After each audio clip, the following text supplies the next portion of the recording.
So I've still got remainders of Bruce Squee from the last video. I'm going to cover laptops and computers and shiz like that for university and college people. Those that in America going over to college, and obviously those in the UK going to university and other places in the world that will also be going to uni. And those on a shoestring budget as well, which is what I'm kind of going to cover. Basically, whatever laptop you pick up today is going to do you the job for 3 years, really. Whatever laptop you pick up today, brand new, is going to do word processing, it's going to do internet, and that's kind of it, really. I mean, that's not all you really need. Some shitty Celeron thing will do you the job. To be honest, there's not going to be a laptop out there now that's going to have anything less than a 2 gigabytes of RAM, and they're probably going to be rocking something like an i3 for 350 of the Majesty's finest sheets you could lay down. You get a damn good spec laptop for 350 quid. Core i3. You may even get some 4 gigs of RAM in there as well. There's been some fantastic deals recently with like of Toshiba, brilliant deals. Same with Asus and Acer. Laptops have been some really good deals that have been so tempting. I've been like, I kind of just want to just get it just because, but then there's no point because, I mean, there just isn't. So yeah, that's that. But basically any laptop you pick up today is going to do you the job for 3 years. In terms of brands, you kind of pretty much, you can go with whatever you like, really. The only people I would avoid is kind of the no-name ones, so people like High Grade, whoever the fuck they are. Asus, it depends. Cheap laptops, it depends. Basically, if it's a fingerprint magnet, so it's got that horrible shiny shiz all over it, and you have to peel shitty plastic off of it, probably means it's going to be a bag of shit, and it's probably going to scratch really easily, and that's kind of what I found anyway. If it looks shiny, it's probably shit. However, the shiny ones are definitely damned cheap, so it depends on what you want to do. Like I say, any laptop you pick up today is going to do you fine for 3 years, so it depends on what you can find in terms of sales and deals and stuff like that, especially coming up to the back-to-school range that a lot of supermarkets are doing. They'll have a lot of Acer stuff kicking around and Asus sort of stuff kicking around. May even find the odd HP deal kicking around, although HP stuff tends to be a bit more expensive. You pay a bit of a premium for HP stuff. And to be honest, HP stuff is okay. It's not the be-all and end-all. And Dell, avoid Dell like the plague, because they're shit, their drivers are crap, their customer support is rubbish. Business support, fantastic, can't fault it, but customer support is just shit / non-existent. Vio, just no. I'm not going to even go. I've got a Vio, it's a crock of shit, don't get one. It cost me 700 quid, and I'm regretting every single moment of it, because it doesn't cool properly. I can game on it, but it's shit. I can't put 2 outputs. I've got VGA and DVI, but I can't VGA and HDMI. I can't output both. I've even got a port replicator that can't output both. The drivers for it are shit. It overheats. It's crap. Just don't get it. It's rubbish. I don't know. I don't even know what series it is. It's a SB series, and it's rubbish. But there is one thing that I will say.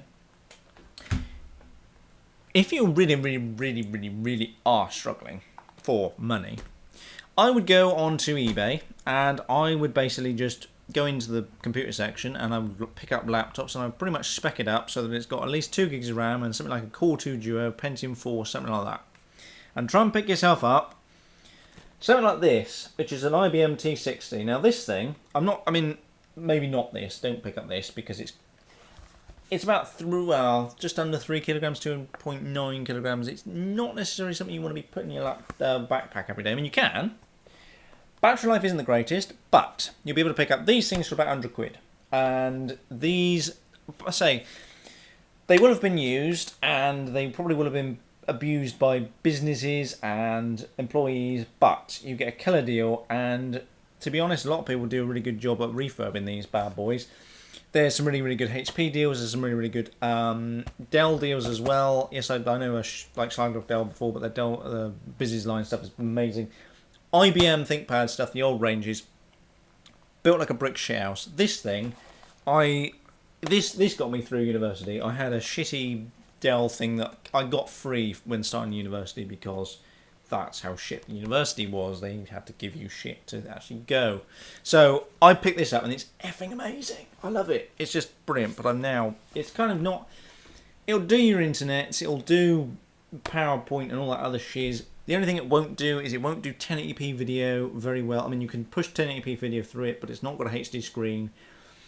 Battery life won't be the greatest. It lasts about 2 hours, if that. But it is really old. It was made in 2007. So, I mean, you can get a replacement battery for it if you wanted. You could actually replace the battery and make it a lot lighter, because the battery on its own weighs an absolute effing ton. But yeah, no, eBay, amazing deals you can go and get.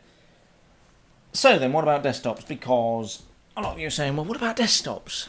I kind of wouldn't recommend a desktop, because being a student, you're going to be up and about, and you're going to be wanting to take your laptop to lectures, and you want to be like working outside and shit like that. You want to be playing your music when you're playing beer pong or whatever that is in the kitchen while you're making whatever, and you've got shit all money to buy a decent stereo for the kitchen.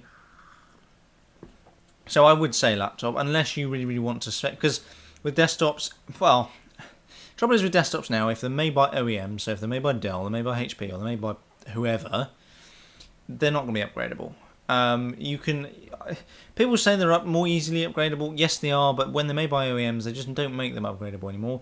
If you want to replace the effing DVD-ROM in there, you've got to get some proprietary bloody ROM drive that has the specific slots in the right places, so you can actually get the bastard back in there. It's the same with hard drives. For some reason, they seem to insist on using like proprietary parts, and then having some bullshit hard drive caddy you can't get off the bastard.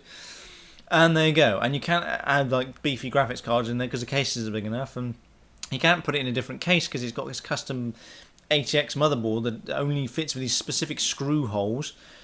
So it's up to you, really. Yes, you can get a desktop, like a pre-built one for maybe a bit less money, and yes, you might be able to upgrade it. But is it worth it? Probably not. You'd then have to. I mean, you'd have to get a screen and a keyboard and a mouse anyway, so you're not really going to save that much money. Yes, I mean it does mean you can have like a decent screen, you can have a proper keyboard and mouse and stuff like that, but you could do that with your laptop. I mean, you could get an external screen, you could get like a keyboard and a mouse, and you could have like a proper desktop setup. Get a little stand for it, you are away. Yes, it might cost you about 500 quid, but you know, that's that really. I will mention one thing, tablets, because I know a lot of you be saying, oh, well, what about the iPad, what about this? I'm going to suggest that you will not want you want an iPad, you'll want a tablet, but you won't need it. Because when you come to write your thesis, or when you come to write your dissertation, or when you come to write some 2,000-word essay, there's no way you'll be able to write that on an iPad. Well, you will be able to write it, but it gets so infuriatingly frustrating trying to use it with, what the fuck is that thing? Pages, and then the virtual keyboard, unless you get a Bluetooth keyboard, but even then it's just like, the screen's too small, you can't do proper desktop shiz on there, you can't use a mouse. Just don't bother, there's no point. They're quite expensive as well. I mean, you're looking at 400 quid for an iPad, you may as well pick up a 350 quid like proper dedicated laptop you can take anywhere that's actually a lot of times lighter than an iPad. Seriously, there's some Toshibas kicking around that are 350 quid and they're light as hell, they're like light as a feather, you can pick them up, but they've got Core i3s and they've got 4 gigs of RAM. Screens are amazing. They're not the best build quality, but who gives a shit? I mean, at 350 quid, you just can't really argue with prices like that. But yeah, that's my take on laptops and desktops for college/university. You can hit me up on Twitter @AzzyChill. You can actually comment, like, and subscribe down the bottomette there if you've actually got any questions. And that's kind of it, really. I don't really know what else to mention/say. All I will say is, effing enjoy your time at university. If you're going at university or college, which is kind of the same thing, it's very weird. I don't understand the American education system. It baffles me to the highest extent. I'm going to assume that university, or like our university, is kind of like their college. I don't know. It doesn't make any sense to me. I was like, what the WTF? But yeah, no, make the most of it. 3 years, probably the best times of my life. I absolutely loved it. I kind of wish that I had made more sort of made better of it, but hey, I mean, you do only live once, and it's a fantastic opportunity. Don't waste it away. You meet so many interesting people, which is brilliant. Fantastic. I'm probably monotone voice doesn't sound the best, but I'm trying to keep noise to a minimum because I sound very, very awkward because I've got other people here, and they're going to be wondering what the fuck I'm talking about. But anyway, I'm going to leave it here. I'm going to drink Bruce Squee, and I shall catch you in a later video.